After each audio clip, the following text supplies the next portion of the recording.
ಪಾದಯಾತ್ರೆ ಮಾಡೋ ಮುಖಾಂತರ ಹಿಂದೂಗಳಿಗೆ ಅವಮಾನ ಮಾಡ್ತಿದ್ದಾರೆ. ಎಲ್ಲಿಂದ ಎಲ್ಲಿಗ್ರಿ? ಹಿಂದೂಗಳಿಗೆ ಹೇಗ್ರಿ ಅವಮಾನ ಆಗುತ್ತೆ?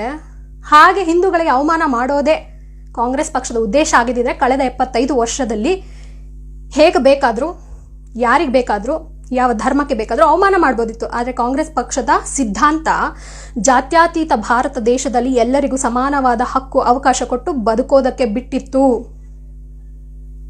ಇನ್ನು ಕಡೆಯದಾಗಿ ನೀವು ಹೇಳ್ತೀರಿ, ಹಿಂದೂ ಧರ್ಮ ಬಗ್ಗೆ ಮಾತಾಡ್ತೀರಿ.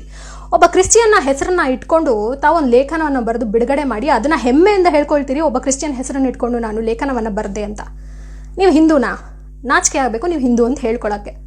ನೀವು ಹಿಂದೂ ಧರ್ಮದ ಬಗ್ಗೆ ಪಾಠ ಮಾಡಕ್ಕೆ ಬರ್ತೀರಾ, ಅದು ಕಾಂಗ್ರೆಸ್ನವರಿಗೆ.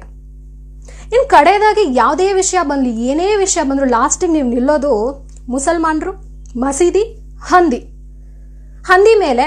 ಹಂದಿ ತಿನ್ನಬೇಕು ಅನ್ನೋ ಅಷ್ಟೊಂದು ಆಸೆ ಇದ್ರೆ ನಮ್ಮ ಕೊಡಗು ಭಾಗದಲ್ಲಿ ಹಂದಿ ಬಾಡ್ ತುಂಬ ಚೆನ್ನಾಗಿರುತ್ತೆ.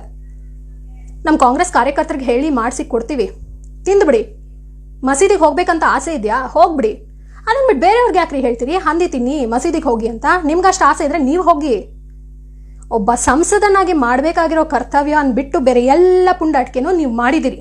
ಬ್ಯಾರಿಕೇಡ್ ಗುದಿಯೋದ್ರಿಂದ ಹಿಡಿದು ಪ್ರತಿಯೊಂದನ್ನು ಮಾಡಿದಿರಿ. ಹಿಂಗೆ ಚೈಲ್ಡ್ ಥರ ಆಡೋದನ್ನ ಬಿಟ್ಟು ದಯಮಾಡಿ ಒಬ್ಬ ಸಂಸದನಾಗಿ ನಿಮ್ಮ ಕರ್ತವ್ಯ ಏನು ಅನ್ನೋದನ್ನು ತಿಳ್ಕೊಂಡು ಜನಗಳ ಸೇವೆ ಮಾಡಿ. ಕೊಡಗು ಭಾಗದವರು ದಯಮಾಡಿ ಇನ್ನಾದರೂ ಈತನ ಯೋಗ್ಯತೆಯನ್ನು ತಿಳಿದು ಮುಂದೆ ಯಾರನ್ನ ನಿಮ್ಮ ಭಾಗಕ್ಕೆ ಆಯ್ಕೆ ಮಾಡ್ಕೋಬೇಕು ಸಂಸದನಾಗಿ ಅನ್ನೋದನ್ನ ಬುದ್ಧಿವಂತರಾಗಿ ಯೋಚನೆ ಮಾಡಿ. Thank you.